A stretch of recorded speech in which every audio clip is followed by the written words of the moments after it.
Gracias a todos, queridos hermanos y hermanas, por recibirme a mí, a mi señora, a nuestros dos hijos. Y estoy muy contento de poder compartir con ustedes. Tengo demasiadas ganas de poder hablar con ustedes, compartir luego. Pero en este momento queremos compartir la palabra. Yo vengo de otra congregación, tenemos algunas pequeñas diferencias, pero quiero resaltar cosas que me parecieron muy interesantes mientras compartíamos esta reunión. Y una de ellas que quiero resaltar y que quiero criticar un poco la mía, así ahí, ¿verdad? Es que últimamente en nuestras congregaciones cada vez quieren menos tiempo de predicación, ¿verdad? Ya pasa 25 minutos, media hora y la gente ya se incomoda, se mueve. Cuando escuché que Tomás me dice, yo suelo predicar una hora a veces, ¿verdad? Sea bueno, sea malo, ¿verdad? Eso ya, ¿verdad? No sé. Pero me encanta eso y quiero agarrar, no sé si una hora, pero un buen tiempo para hablar del tema que creo que Dios puso en mi corazón. Es un tema delicado porque la salvación es un tema por el cual ocurren divisiones. A veces con justa razón y a veces por mala razón. Como me imagino que sabemos, Martín Lutero se dividió o hubo una ruptura con la Iglesia Católica Romana por el tema de la salvación. Y no es solamente un debate intelectual, académico, sino que si no captamos bien el concepto de salvación, no vamos a tener salvación. Vamos a perdernos. Vamos a estar muertos en delitos y en pecados. Vamos a tener familias destrozadas. Vamos a tener sociedades en delitos, en sufrimiento. No vamos a poder experimentar la gloria de Dios si no captamos bien lo que significa ser salvos. ¿Cómo nos salvamos y de qué nos estamos salvando? El tema que yo escogí está basado en un versículo de Filipenses. Si quieren abrir sus Biblias en Filipenses, yo voy a ir un poco a otros pasajes, pero es uno de los versículos a veces controversiales, ¿verdad?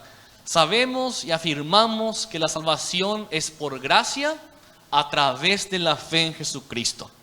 Pero en Filipenses 2 y en otras partes en la Biblia encontramos frases, versículos que a veces nos hacen pensar, bueno, ¿qué exactamente significa ser salvo por gracia a través de la fe? Y estos versículos a veces pueden un poco hacernos pensar un poco más. Dice Filipenses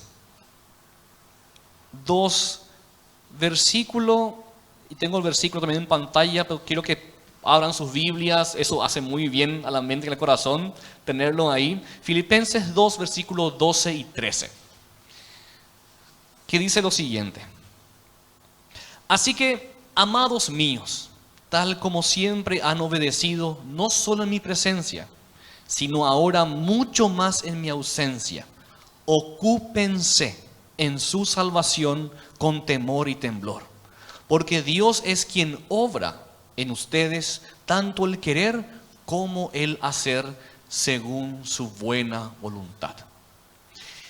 Y son versículos a veces complicados de entender si no tenemos el contexto, y me encantó que el hermano Mariano ya empezó con Filipenses 2, 5 al 12, para entender un poco el contexto.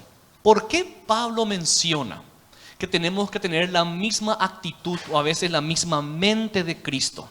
¿Por qué? ¿Solamente porque es lindo, porque suena bien?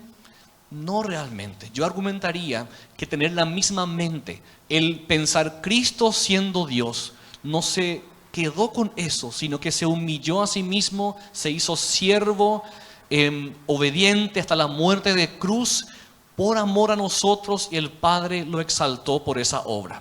¿Por qué Pablo menciona eso y luego va a esta clase de pasajes? Ocúpense de su salvación. Porque, hermanos, en sentido simple y categórico, si alguien no se hace siervo de Dios, alguien más ocupa el liderazgo en tu corazón. Si uno no sirve a Dios, uno se va a perder en sus propios deseos y propios placeres. Todos tenemos deseos, todos tenemos que escoger a quién servir. Y si no escogemos servir al Padre, a Jesucristo y ser como Cristo, vamos a servir a alguien más. Cristo dijo en uno de los evangelios: no pueden servir a Dios y al dinero, porque van a aborrecer a uno al otro. Solamente pueden tener un Señor. Y el apóstol Pablo habla de que tenemos que ser como Cristo, tenemos que ser como Él para así salvarnos. Y si vamos un poco al versículo 14 del capítulo 2, dicen: hagan todas las cosas sin murmuraciones ni discusiones, para que sean irreprensibles y sencillos, hijos de Dios, sin tacha en medio de una generación torcida y perversa, en medio de la cual ustedes resplandecen como luminares en el mundo. Específicamente, ¿de qué Pablo quiere que los filipenses crean y se salven? De murmuraciones, de discusiones que llevan a peleas, de no ser como una generación torcida y perversa. ¿Y cómo conseguimos eso? Al ser como Cristo, al ocuparnos de la salvación y al meternos en eso que Dios ya está haciendo. Si va a la siguiente imagen, por Gamaliel, acá tengo el versículo y espero que se pueda ver bien. La palabra, como dijo Tomás, yo enseño griego, que es el idioma en el cual se escribió originalmente el Nuevo Testamento, y no es la gran cosa. A ver, si pregunto a quién habla más de dos idiomas o dos idiomas, no es que tengo un conocimiento que nadie más pueda alcanzar, no es nada complicado. Pero la palabra para ocuparse, que es ocuparse en la salvación, viene de la palabra griego katergazetze. Y esta palabra viene de una palabra que es ergo. Y ergo significa yo hago, yo obro. O sea, ¿qué dice Pablo? Obren en su salvación. Y eso enseguida ya nos choca. Porque siempre escuchamos, la salvación es por fe y no por obras, para que nadie se gloríe. Y ahí ya chocamos un poquito. Pero ¿qué dice después Pablo? Dice: obren en su salvación con temor y temblor. ¿Por qué? Porque Dios es quien obra en ustedes, tanto el querer como el energei, el hacer. Y viene de la misma palabra que es obrar. ¿Qué está haciendo acá el apóstol Pablo? Con un juego de palabras dice: nosotros tenemos que hacer algo, obrar, producir en la salvación, porque es Dios quien está haciendo eso en nosotros. No solamente algo interno, no solamente el querer hacer la voluntad de Dios, sino el hacer la voluntad de Dios. Lo que Pablo acá dice, no está diciendo que la salvación depende de vos o de mí, sino que dice: vamos a meternos en aquello que Dios ya está haciendo en nosotros. Otro versículo muy conocido que tiene la misma palabra en griego, Romanos 8:28, dice: todas las cosas ayudan a bien a los que aman al Señor. Esa palabra ayudar es también obrar, viene de la misma palabra en griego. ¿Qué significa eso? Dios usa todas las cosas, tu pobreza, tu riqueza, el cuerpo que te dio, la salud que te dio, los amigos que te dio, los padres que te dio, los padres que no te dio, las dificultades, las bendiciones. Dios usa todas las cosas. Y luego el versículo 29 termina diciendo: para transformarnos a la imagen de Cristo. En pocas palabras, eso es lo mismo que Pablo dice acá. Dios usa todas las cosas, mis queridos hermanos, para transformarte a vos y a mí a la imagen de Cristo, para amar como Él, para humillarnos como Él, para ser bondadosos como Él. Dios está trabajando todo el día para que vos y yo seamos como Cristo. Y Pablo dice: hagan lo mismo que Dios hace. Ocúpense de la salvación que Dios está trabajando en ustedes. Ahora, si vamos dos imágenes más, por favor, quiero ir explicando qué significa específicamente, y espero hacerlo de la mejor manera. El primer punto de que hablar, que ocuparse de la salvación es buscar la perfección. Ahora, esto nos choca enseguida, ¿verdad? ¿Quién es perfecto? Solo Dios es perfecto. Amén. Pero ¿sabían ustedes, queridos hermanos, que Dios nos llama a ser perfectos? Pero no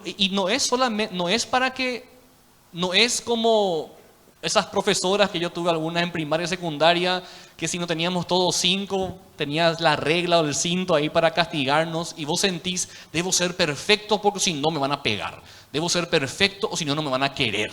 No es en ese sentido. Es en el sentido que la única forma, y suena un poco fuerte esto, la única forma de salvarnos es anhelando la perfección que Dios tiene para vos y para mí.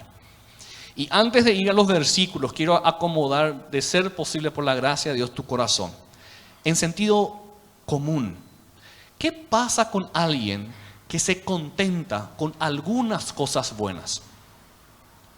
Hay gente que dice, yo no me quiero ir a la iglesia porque yo no soy hipócrita, ¿verdad? ¿Es bueno o es malo no ser hipócrita? Es muy bueno no ser hipócrita. Pero si vos te quedás solamente con la sinceridad de tu pecado, ¿verdad? Y te quedas, yo soy pecador y yo no niego. Yo a nadie voy a ocultar que soy pecador, que le golpeo a mi esposa, yo no soy buen esposo, yo no soy como los hipócritas de la iglesia que se van ahí, cantan todo el día, después en su casa son un desastre. Yo reconozco mi pecado, soy sincero.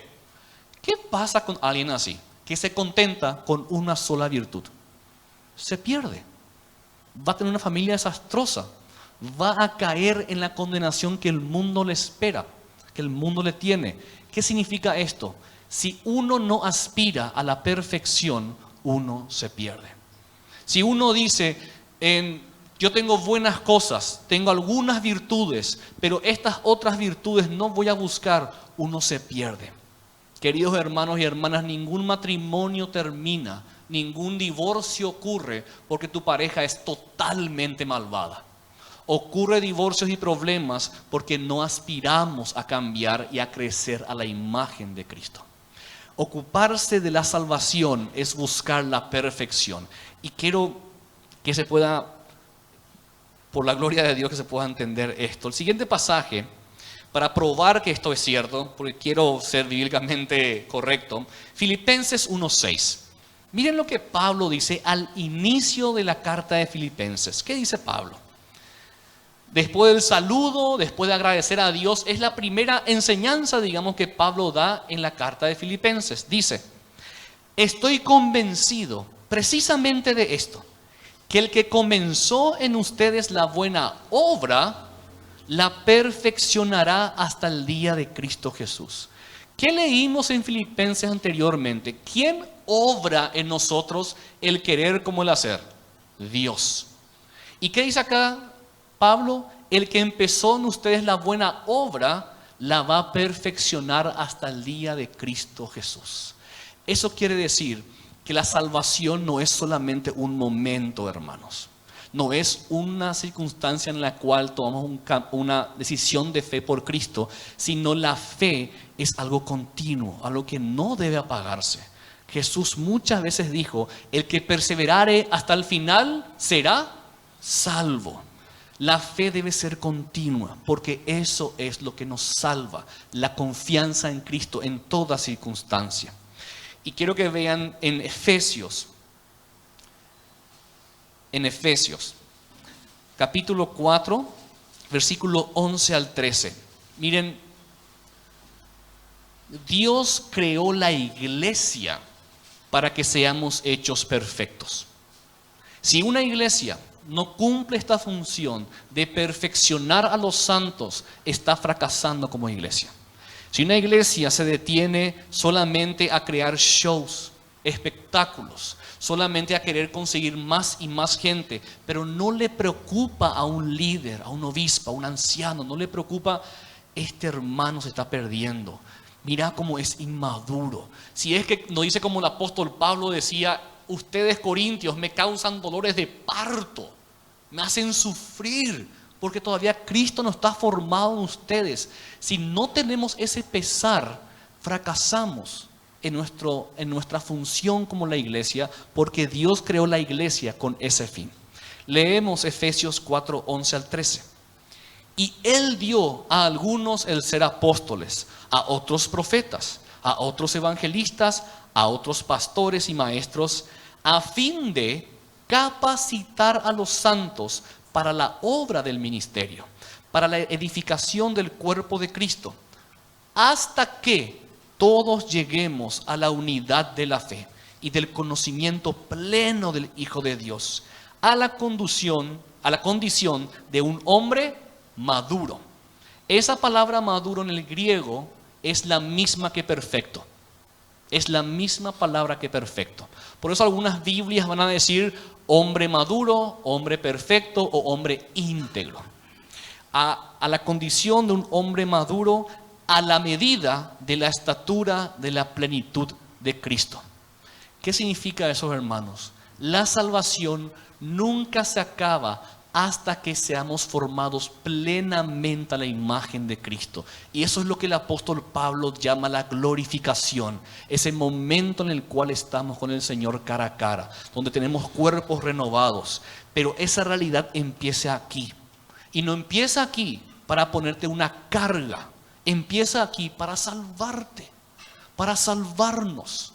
Yo no quiero que por ningún segundo pensemos, este pastor viene acá a ponernos una carga encima. ¿Quién puede ser perfecto? ¿Quién puede alcanzar la perfección? No es de esa forma. Te quiero quebrantar por la gracia de Dios para que vayas luego a tu casa, compartir con los hermanos. Estos ataques de ira debo arreglar. Esta gana de chismosear debo arreglar. Estas ganas de ver cosas que no tengo que ver debo mejorar. No porque Dios me pone la carga, sino porque Dios me quiere salvar de estas cosas. Dios quiere salvarnos. Y todos sabemos que tantas veces experimentamos ese momento que estamos cerca de caer, cerca de tirar la toalla, cerca de no querer seguir más al Señor y entregarnos a pasiones. El llamado a la perfección es ocuparse de la salvación.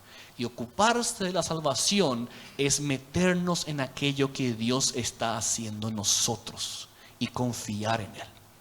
El apóstol Pablo entendía muy bien esto. Si vamos a una siguiente imagen, por favor, Gamaliel.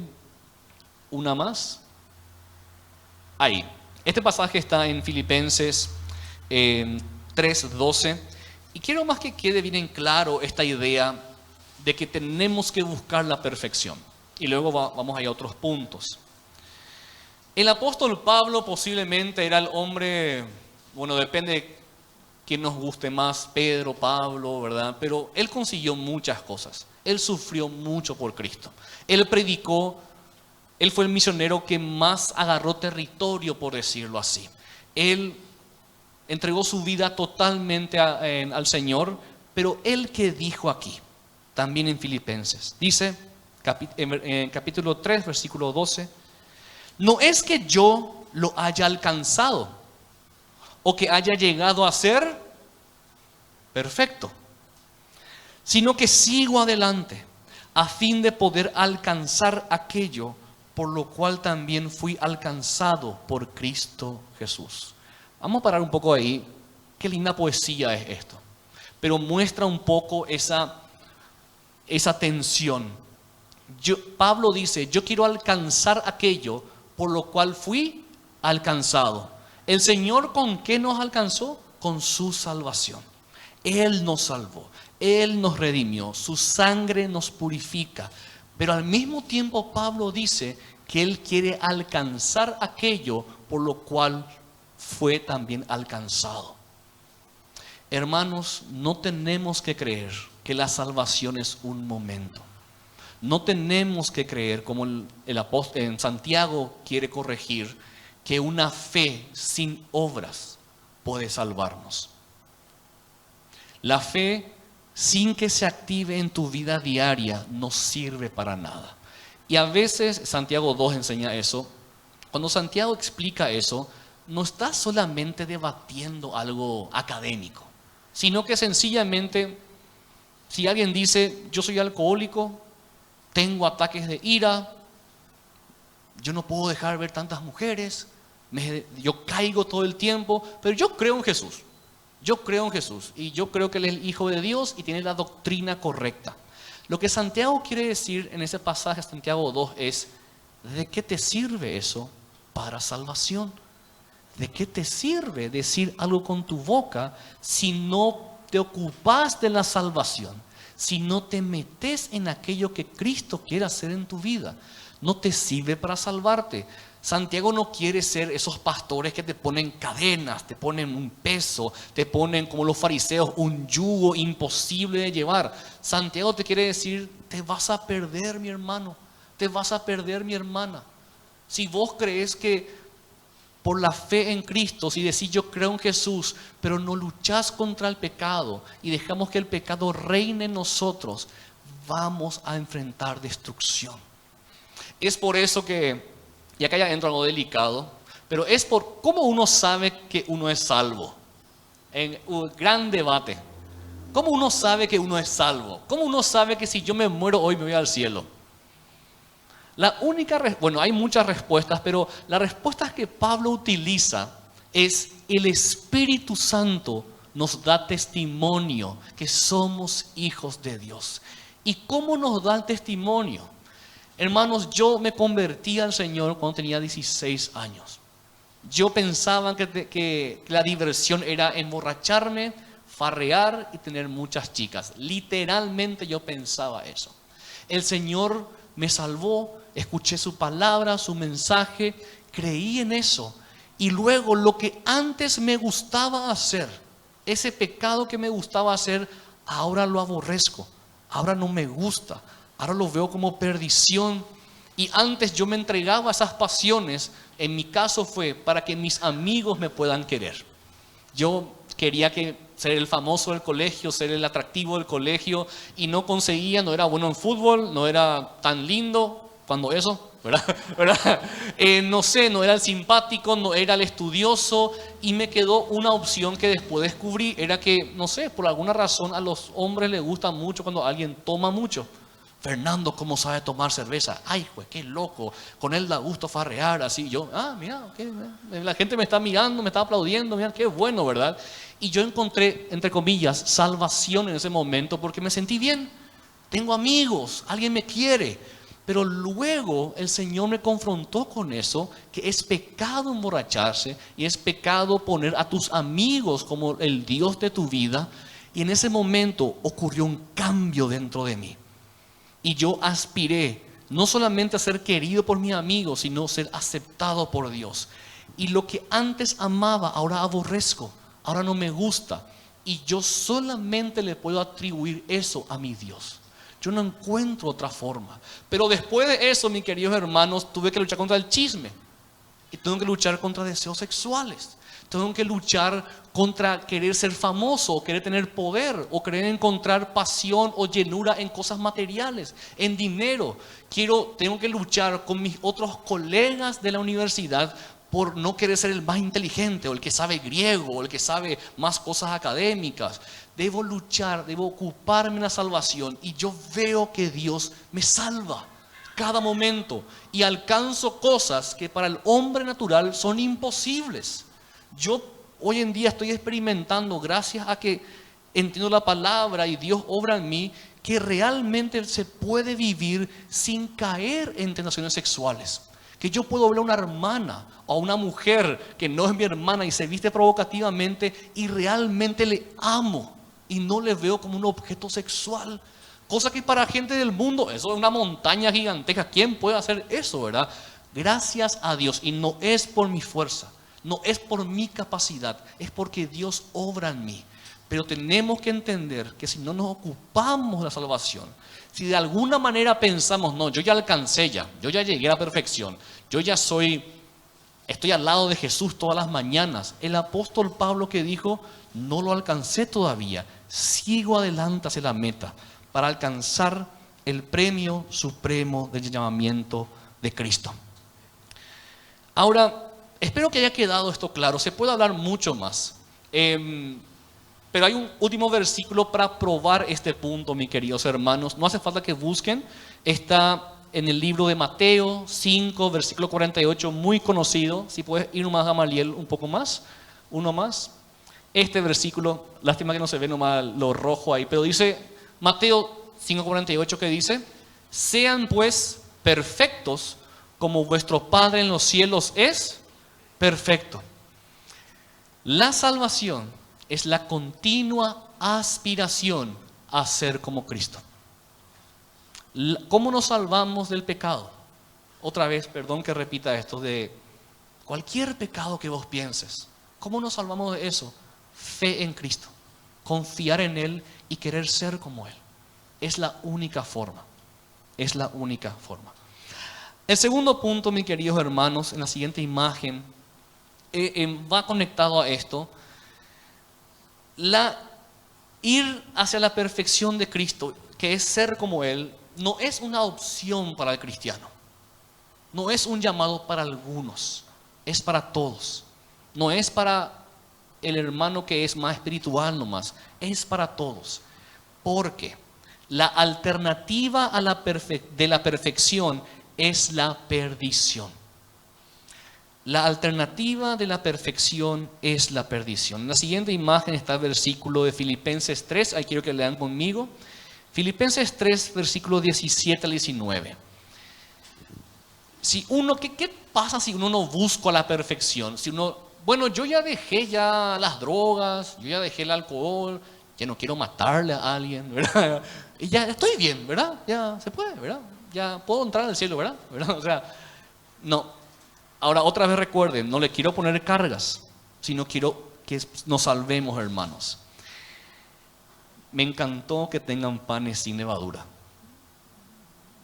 ¿Cuál es el símbolo de eso en la Biblia? La levadura, ¿cuál es el símbolo de la levadura, mis queridos hermanos? El pecado. Un poco de levadura que hace el pan, leuda. ¿Y cuál es la idea acá de la Biblia?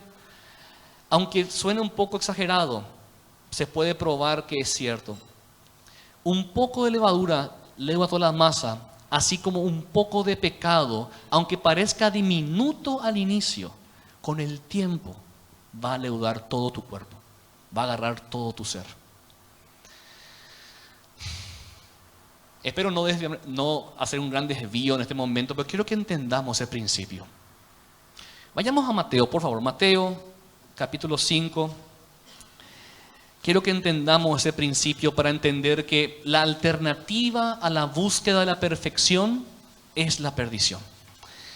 Con un ejemplo, Mateo 5, versículo 27 hasta el 30. Miren, ¿cómo es que Jesús y el apóstol Pablo tuvieron tantos seguidores de golpe? El principal argumento de Jesús y de Pablo para que no le sigan a los fariseos y no le sigan a los judaizantes que están en las cartas de Pablo, sencillamente era esto: ustedes enseñan que no hay que adulterar, pero adulteran. Ustedes enseñan que no hay que robar, pero roban. El principal argumento de Pablo y Jesús no era intelectual, era sencillamente: si Dios está con ustedes, ¿por qué el mal reina acá? ¿Por qué hay tantos adulterios? ¿No se dan cuenta que lo que abunda en el corazón sale por la boca? Acá hay un problema. Vamos a leer este pasaje que a veces es controversial y espero que Dios me ayude. Dice Mateo 5:27: ustedes han oído que se dijo, no cometerás adulterio. Pero yo les digo que todo el que mire a una mujer para codiciarla ya cometió adulterio con ella en su corazón. Si tu ojo derecho te hace pecar, arráncalo y tíralo, porque te es mejor que se pierda uno de tus miembros y no que todo tu cuerpo sea arrojado al infierno. Y si tu mano derecha te hace pecar, córtala y tírala, porque te es mejor que se pierda uno de tus miembros y no que todo tu cuerpo vaya al infierno. Si uno aplica esto, mis queridos hermanos, ¿verdad? Literalmente, ¿quién podrá ser salvo, verdad? ¿Quién podrá ser salvo? O sea, yo en mi juventud, cuando tenía 19 años, yo tomé en serio este pasaje.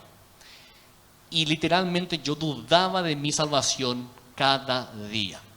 Literalmente yo estaba en angustia porque acá dice la Biblia que si yo pensaba que mirar a una mujer con ojos de deseo, con lujuria, era lo mismo que adulterar, o sea, que físicamente acostarme con ella. Y yo escuchaba que había pastores que perdían sus cargos por adulterio. Y a veces pensamos, mira, parece que hay hermanos pastores o líderes que ya la gente no le considera más hermano por caso de adulterio. Y entré en gran conflicto. Decidí creer en el Señor y confiar en Él, que algún día Él me iba a por lo menos dar paz con este pasaje. Y creo que ahora lo tengo, mis queridos hermanos. Miren, en primer lugar, Y voy a llegar al punto de la levadura enseguida, pero en primer lugar, el adulterio físico es diferente que el adulterio de corazón. Ambos son pecado. Amén. Amén. Ambos son pecados, pero hay una diferencia en lo que es la cantidad de levadura que tiene cada pecado. No quiero ir a ese pasaje, pero Jesús que enseña, lo que abunda en el corazón sale por la boca. Los fariseos en una escena le criticaban a los discípulos de Jesús porque comían sin lavarse las manos. Era un tema de purificación, de ser puro delante del Señor. Y Jesús se enojó con ellos ahí. Eso está en Mateo 15. Se enojó con ellos, le dijo: ustedes todo el tiempo siguen tradiciones, mandamientos de hombres. Con razón que Isaías dijo sobre ustedes: ustedes con sus labios le honran, pero todo el tiempo pecan, van en contra de la voluntad de Dios. Y Jesús da ahí una clave para vencer el pecado. Lo que abunda en el corazón sale por la boca. Lo que tenés guardado en tu corazón, dale tiempo y oportunidad y va a salir a luz. Si vos en tu corazón tenés odio contra una persona, mi querido hermano, dale tiempo y oportunidad y vas a querer matarle a alguien. Vos tenés en tu corazón codicia hacia una mujer y no luchas contra esa levadura, dale tiempo y dale ocasión y va a salir hacia afuera. Porque lo que abunda en el corazón sale afuera. Jesús estaba diciendo, la forma en la cual se vence el pecado es que la ley esté escrita en tu corazón. Y la levadura en el caso de adulterios, ¿cómo queremos eliminar adulterios, hermanos, en la iglesia? Es que los hombres, en este caso los hombres, aprendan a no codiciar a otras mujeres. Porque ese mismo pecado es lo que va a leudar toda la masa. En principio, yo cuando codicio a otra mujer, aunque yo con mi mente lo hago y yo con mi mirada, solamente con eso, en principio es lo mismo que tiene un hombre que secuestra a una niña y la tiene como una esclava sexual. En principio es lo mismo. Codicia algo que no es suyo. No es tu esposa, no es tu mujer, no te pertenece. Y podemos decir, sí, pero yo no secuestro a nadie. Te doy un ejemplo muy grande. Pero el punto es el siguiente: hay que luchar con esa levadura. ¿Y cómo se lucha con esos principios? Con la aspiración a ser como Cristo, día tras día. Dale tiempo y ocasión a lo que tenés en tu corazón y va a salir a luz. A mí no me gusta esa frase, pero creo que quiero usarlo. No lo digo yo, lo dice la palabra. En la forma en la cual vencemos el pecado, la forma en la cual nos salvamos, es la aspiración a lo perfecto. Espero que no me haya desviado demasiado del tema, pero quiero volver a la imagen anterior. A la siguiente, por favor. La alternativa, antes. La alternativa de la perfección es la perdición. Hay que aspirar siempre a la perfección. Y vamos al siguiente pasaje de Filipenses, que sigue la misma idea que Pablo estaba hablando. Dice él, yo no digo haberlo alcanzado. Y luego de haber dicho que él quiere ser perfecto, en el versículo 17 dice lo siguiente: hermanos míos, ¿qué dice? Sean imitadores míos. Pablo, ¿qué hace? Él busca la perfección y él les llama a los hermanos a imitarle a él. Y luego dice, y observen a los que andan según el ejemplo que tienen en nosotros. Porque muchos andan, como les he dicho muchas veces, y ahora se lo digo aún llorando, que son enemigos de la cruz de Cristo, cuyo fin es perdición, cuyo Dios es su apetito, cuya gloria está en su vergüenza, los cuales piensan solamente en las cosas terrenales. La alternativa a la búsqueda de la perfección es la perdición. Otra vez, el ser humano por naturaleza no puede ser ateo. No puede no tener un Dios. alguien va a ser su Dios. Jesús da muchos ejemplos. No pueden servir a Dios o al dinero. No pueden ahora decir, Pablo dice, su Dios es su apetito. Y la idea es sus placeres. Es lo que uno siente. Busca todo el tiempo rendirse, se postra ante los placeres que da el mundo. Le rinden culto a estas cosas. Y Pablo dice que hay que imitarle a él. ¿Y qué hacía él? Buscaba la perfección en Cristo cada día, porque la alternativa de eso es que alguien más ocupe tu ambición. Alguien más va a ocupar ese lugar en el trono de tu corazón y debe ser Dios. No otra vez para ponerte el peso, sino para salvarnos. Para salvarnos. Y miren este pasaje de Gálatas, capítulo 3, versículos 2 al 3. Si quieren buscar, pueden buscarlo. Está un libro antes. Gálatas 3, versículos 2 al 3. Y miren lo interesante que dice Pablo acá. A diferencia de Filipenses, Pablo estaba muy molesto con la iglesia de Galacia, con los Gálatas. Con los Filipenses estaba muy contento. Con la iglesia de Gálatas no estaba muy contento, porque se metió ahí una herejía, seguían falsas enseñanzas. Interesante lo que Pablo dice acá. Dice, versículos 2 al 3. Esto es lo único que quiero averiguar de vosotros. ¿Recibisteis el Espíritu por las obras de la ley o por el oír con fe? ¿Tan insensatos son? Habiendo comenzado por el Espíritu, ¿van a terminar ahora por la carne? Y quiero mostrar, acá no se puede ver tan bien, pero Pablo afirma que ellos empezaron por el Espíritu. ¿Pero qué dice acá? Van a terminar ahora por la carne, y la palabra terminar es la misma palabra de perfección. ¿Qué dice Pablo? Ustedes comenzaron por el Espíritu. Ahora quieren perfeccionarse por la carne. Así como hacen los argentinos. No se puede eso. No es posible. La única forma de perfeccionarse es a través del Espíritu. Y hay una posibilidad, mis queridos hermanos, de empezar por el Espíritu y querer terminar por la carne. Eso no es posible. No es posible perfeccionarse por la carne. ¿Y qué significa? Hay un gran contexto el tema de hacer las cosas por la carne. En primer lugar, sencillamente es por tus deseos carnales, por tus malos deseos. Nadie puede perfeccionarse a la imagen de Cristo por malos deseos. Pero también en Pablo, la carne significaba una falsa religión.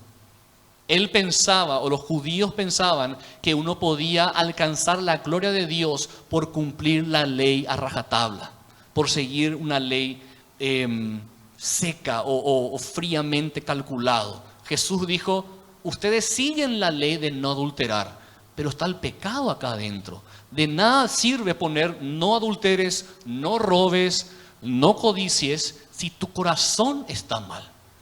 Y Pablo, cuando decía terminar por la carne, hablaba de eso. No es suficiente tener una doctrina correcta. Tu corazón debe estar rendido a Cristo. Y miren, ¿qué es terminar por la carne? En el siguiente versículo, acá podemos leer la siguiente imagen. Este pasaje, aunque suene un poco raro, fue el pasaje que me ayudó a convertirme al cristianismo. Dice Gálatas, el capítulo 5, versículo 19. ¿Qué pasa cuando alguien sigue los deseos de la carne? ¿Qué produce esto? Dice, versículo 19. Ahora bien, las obras de la carne son evidentes, las cuales son inmoralidad, impureza, sensualidad, idolatría, hechicería, enemistades, pleitos, celos, enojos, rivalidades, disensiones, herejías, envidias, borracheras, orgías y cosas semejantes, contra las cuales les advierto, como ya se los he dicho antes, que los que practican tales cosas no heredarán el reino de Dios. A veces pensamos que esta lista son prácticas que no son posibles si vos estás en la iglesia. Son posibles para los que están dentro de la iglesia. Independientemente, hermanos, y soy muy sincero acá porque capaz esté en el corazón, en la mente de algunos, independientemente si creemos si la salvación se puede perder o no, ¿ves ese famoso debate? No sé si, independientemente, que vos estés acá sentado y vos cantes al Señor, no te asegura que no caigas en estas prácticas. ¿Cómo evitamos caer en estas prácticas? ¿Cómo evitamos caer en esto? Perfeccionándonos, creciendo a la imagen de Cristo. Porque recuerden, un poco de levadura va a leudar toda la masa. Yo estudio Biblia hace 15 años. Por gracia de Dios, amo la Biblia y estoy en la iglesia. Y yo puedo decir, ¿yo cómo voy a caer? ¿Cómo Fernando va a caer? Estoy casado con una hermosa mujer que me sostiene, que es mi fortaleza muchas veces. Tengo una gran comunidad de fe que me apoya. Alcancé muchas cosas por la gracia de Dios. Si alguien va a caer, no va a ser Fernando, o no va a ser Tomás, o no va a ser otro hermano acá que ganó una autoridad por su ejemplo. No. Nosotros estamos siempre a una pequeña levadura que entra en el corazón y con el tiempo va a ir trabajando eso. Quiero que no levantes la mano, pero ¿cuántas veces conocimos hermanos y hermanas con gran conocimiento bíblico, de años en la iglesia, y de repente son más malos que un demonio por ahí? Así, ¿qué pasó acá?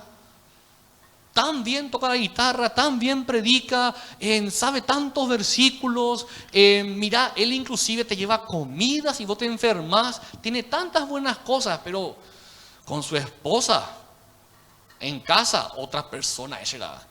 Y bueno, ¿quién es lo que es perfecto, verdad? ¿Verdad?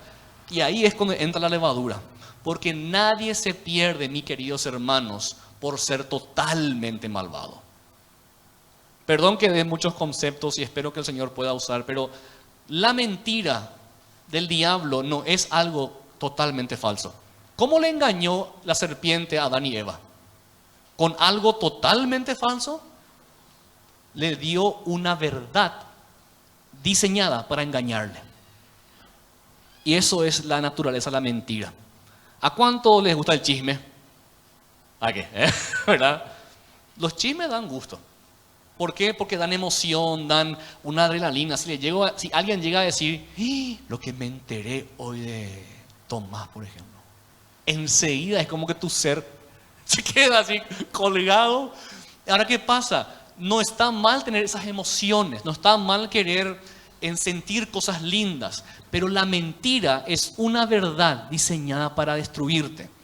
Mira, mi esposa no es más linda como antes, o mi esposo ya, qué sé yo, sale la barriga, ¿no? Y qué sé yo, ¿verdad? Y qué linda mujer, qué lindo hombre, me entiende, me habla bien, mira un poco. Y mi esposa no es así también como esa mujer. Y hay cosas lindas de ellas, tu esposa no es perfecta, eso es verdad. Pero las personas se pierden porque hay verdades diseñadas para destruirte. ¿Da gusto o no para algunas personas tomar mucho alcohol? Da gusto, pero es una pequeña verdad diseñada para mentirte. El diablo engaña no con cosas totalmente falsas, nos engaña con verdades, algunas verdades diseñadas para destruirnos. Ahora, mis queridos hermanos, todos estamos en el camino de la fe, en el camino del Espíritu, y debemos seguir en eso, no porque Dios nos pone esa carga, sino porque la alternativa a la búsqueda de la perfección es la perdición. Ahora, el siguiente punto, y termino con eso. El pecado se elimina solamente por la fe en Cristo. Yo lo que quiero evitar mucho es que crean, este profesor nos viene a enseñar que la salvación es por la fe y por las obras. No, para nada. La salvación es únicamente por la fe en Cristo. Pero la fe en Cristo no es una decisión mental solamente. No es decir, ¿vos crees que Jesús es hijo de Dios? Sí. ¿Vos crees que Dios es Padre, Hijo, Espíritu Santo? Sí. Santiago que dice, también los demonios creen y tiemblan. O sea, el diablo sabe más de teología que vos y de mí. Él sabe más la Biblia que vos y que de mí. La diferencia está que la fe que salva es esa fe de confianza, esa fe que se aferra al Señor y cree que el Señor tiene todo bajo control. Le cree a la voz de Dios y no a la serpiente. Cree toda la verdad de Cristo y no pequeñas verdades. Siento decir algo, hermanos, y continúo con el plan que tenía. Escuchan esa frase que se suele decir: Dios te creó perfecto así como sos, ¿verdad? A veces cuando queremos levantarle la autoestima a alguien que... Yo en mi juventud, me agarro a mí, yo era flaquito y cabezón. Ahora soy cabezón nomás, ¿verdad? O sea, yo era muy flaco, pero era muy flaco, mi apodo era Mr. Pop, el chupetín ese, ¿verdad? Y gracias por reírse, gracias por reírse. Me decían de todo, o sea, yo sufría mucho. Yo me acuerdo que jugaba rugby, aunque no crean, era muy rápido. Y las chicas me silbaban por mis piernas, así, o sea, me envidiaban lo finito que era, ¿verdad? Y sufrí mucho. Y a veces queremos levantarle la autoestima a alguien: Dios te creó perfecto así como sos. Y vos sabés que eso no me siento perfecto y sé que hay muchas cosas malas dentro de mí. Y queremos levantar el ánimo a las personas al querer tapar las cosas malas que tenemos. O sea, hay gente que pasa mal. Y hay gente que escucha eso y se queda confundido. Si es que todo lo que tengo es regalo de Dios, no me quiero imaginar lo que es el regalo del diablo, ¿verdad? O sea, te choca eso. Pero quiero, otra vez, es una pequeña verdad. ¿Cuál es para mí? Lo que creo que el Señor me está guiando es: Dios te creó perfecto. Y eso significa en tu cuerpo, en tu bolsillo, en tu familia, en las circunstancias que te puso. Dios te creó perfecto para cumplir el llamado que Él tiene para vos. José del Génesis no hubiera sido José sin sus hermanos que le traicionaron. Inclusive la Biblia dice que Dios cumplió el plan perfecto en Cristo a través de Pilato, a través de los fariseos, a través de la envidia de las personas. Se puede vencer el pecado, se puede vencer aquello que nos destruye si tenemos confianza, fe, que Cristo te creó así como sos. ¿En dónde estás? ¿Cómo estás? Con tus peleas, con tus deficiencias biológicas. Hay gente que no puede dormir bien, que no puede comer bien, gente que se siente mal del estómago, que nació con eso, gente que nació en pobreza, gente que nació en diferentes circunstancias. Yo me sentía traicionado por Dios por mi cuerpo. Y vos decís cosas de adolescentes, pero hay gente adulta que cree eso. Si vos crees que Dios te creó perfecto así como sos, para cumplir su llamado, para cumplir su plan contigo, podemos mover montañas, podemos traer milagros, podemos vencer el pecado que nos asedia, porque la fe en Cristo mueve montañas. Y miren, no hay nada que se pueda comparar a la fe en Cristo. Sigamos la siguiente imagen, el pasaje de Gálatas 3:21. Y acá lo que quiero ir terminando, y cada tema que tocamos acá tiene mucho bagaje, mucho peso teológico, pero si hay algo que es perfecto, es la ley de Dios. Eso dice Pablo. La ley de Dios es perfecta. Pero hay un problema, dice Pablo, está el pecado dentro nuestro. Si el pecado no se lidia, no podemos seguir la ley de Dios. Y miren lo que dice Gálatas 3:21-22. Dice: entonces, ¿está la ley contra las promesas de Dios? De ninguna manera. Y acá está la frase que quiero que nos quedemos. Porque si la ley dada pudiera dar vida, la justicia sería verdaderamente por la ley. Pero la Escritura lo encerró todo bajo pecado, para que la promesa que es por la fe en Jesucristo fuese dada a los creyentes. Hermanos, ¿cómo sabemos que somos hijos de Dios? ¿Cómo sabemos que somos salvos? La única respuesta es la victoria ante el pecado. Y la victoria ante el pecado produce vida. Dice que la ley no puede producir vida, porque tenemos el pecado dentro nuestro. Si la ley pudiera dar vida, íbamos a ser salvados por la ley. Pero Dios envió a Cristo para tener fe en Él y así producir vida. Ahora, esto es mucho más práctico de lo que pensamos. La ley no puede darnos vida por lo confuso y por lo difícil que es la vida en general. Decime, cuando sos mamá y tenés problemas con tu hijo de 5 años, porque no estudia, porque el papá está ausente o por cualquier cosa, y sé que va a ser chocante esto, no podés buscar un versículo que te diga cómo educar a mi hijo de 5 años para que vea menos tele. Pero esa era la lógica de los fariseos. Querían encontrar vida en cada versículo bíblico. Por favor, hermanos, tenemos que leer la Biblia, amén. Leamos la Biblia todo el tiempo. Ahí está la fuente de salvación.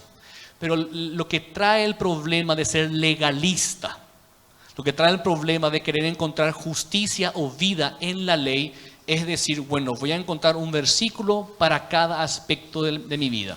Y eso me da una estructura segura que si yo sigo estos mandamientos sin lidiar con mi corazón, eso me va a dar vida. ¿Y qué decía Jesús? No. Fariseos, no hay nadie que siga la ley más que ustedes, pero ustedes tienen problemas gigantescos. Ustedes se quieren matar entre ustedes se odian, ustedes adulteran. O sea, era tan grande el problema de los fariseos con respecto al pecado que si les voy a contar un caso. Hay escritos rabínicos que cuentan el tema del divorcio. Ven, anteriormente Moisés dijo, si te querés divorciar a tu esposa, le das una carta de divorcio. ¿Y qué hacían los fariseos para poder acostarse con otras mujeres y no adulterar? ¿Qué hacían? Está mi esposa acá.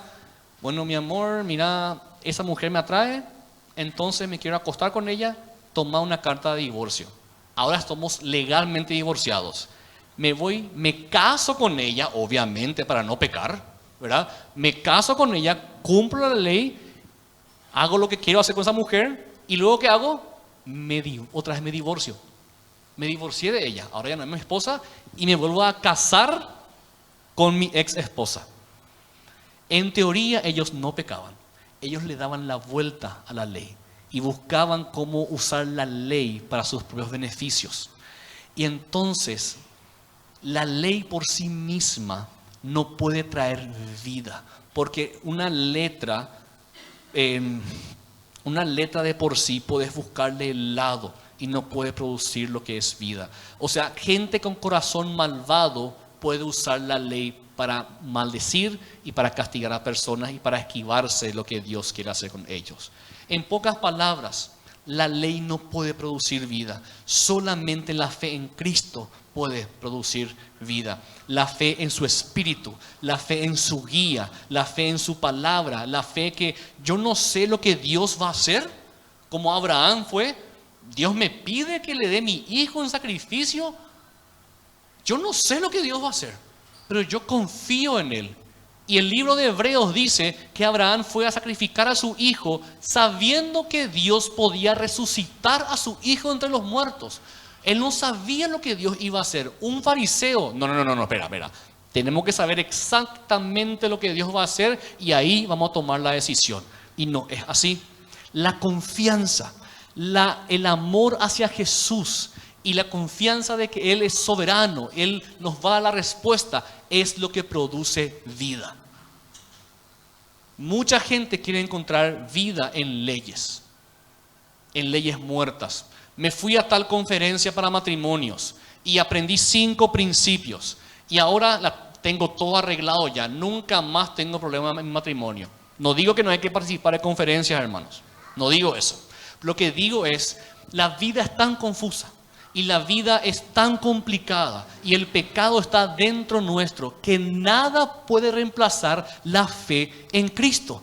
de que yo voy a seguir amando a mi esposa por más que ella no sea tan buena conmigo, que yo voy a buscar la forma de arreglar las cosas con mi marido por más que no seamos perfectos, y vamos a seguir buscando la forma. Dios va a abrir ese mar rojo. Dios va a mover la montaña. No tengo todo escrito, no tengo todo el panorama exacto. Me muevo por fe y confío en Él, que hay una ciudad celestial donde no hay más problema, y yo camino hacia eso.